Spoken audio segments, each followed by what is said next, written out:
Operation থিয়েটারে ঢোকানো হয় এবং একটা রিং পরানো হয়, এবং রিং পরানোর পরে সে কিছুটা হলেও এখন সুস্থ আছে এবং সে ডাক্তারদের অবজারভেশনে আইসিইউতে আছে। এখানে কারা কারা আছেন? এখানে ডাক্তারদের অবশ্যই বোর্ড বসানো হয়েছিল। এখানে কে কে ডাক্তারদের বোর্ড বসেছে আমি বলতে পারবো না। পরিবারের লোকজন আসার আগেই তার অপারেশনের কাজ 10টা, 10:45 এরকম হবে। আমি Montu Dutta, chief coach cricket, BKSP.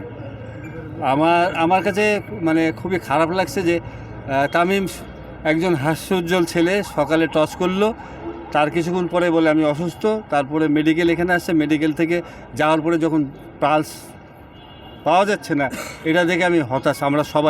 আমরা কি করব ভেবে পাচ্ছিলাম না। তবে ডাক্তার একটা খুব ভালো ডিসিশন নিয়েছে, এয়ার অ্যাম্বুলেন্সে না তুলে পুনরায় তাকে এখানে মেডিকেলে নিয়ে আসছে। ভিতরে কি দেখার সুযোগ হয়েছিল আপনার? জি, ভিতরে দেখার সুযোগ হয়েছিল। আমাদের লেফটেন্যান্ট আমাদের কর্নেল গোলাম মাহবুব স্যারের সাথেই ছিলেন, সেই সুবাদে আমিও ভিতরে ঢোকার সুযোগ পাই। এবং অপারেশন থিয়েটারে খালি ঢুকি নাই, অপারেশন থিয়েটার বের করার পরে তাকে দেখার সুযোগ হয়েছিল।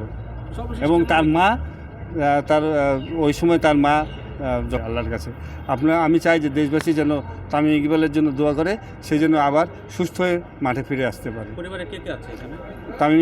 তামিমের পরিবারের ভিতরে তামিমের ওয়াইফ আছে, তার আম্মা আছে, আর নাফিজ ইকবাল ভাই আসছে, এবং সাথে আরেকজন কেউ আছে, বিসিবির ফাহিম স্যার আছে, তারপরে সিও সুজন সাহেব আছেন, ডক্টর দেবাশিস আছেন, সম্ভবত মনে হয় আমাদের সভাপতি ফারুক ভাইও চলে আসছেন।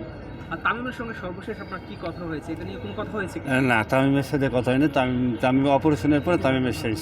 আচ্ছা, রিস্ক করানোর কথা বলছেন, আমরা আসলে একটু পরে এসেছি, একটু যদি আরেকবার রিপিট করতে, সরি টু সে। তামিমের মানে এয়ার অ্যাম্বুলেন্সে যখন আমরা তুলতে যাব তখন তামিমের অবস্থা খুব খারাপ ছিল, আমরা তুলতে পারি নাই।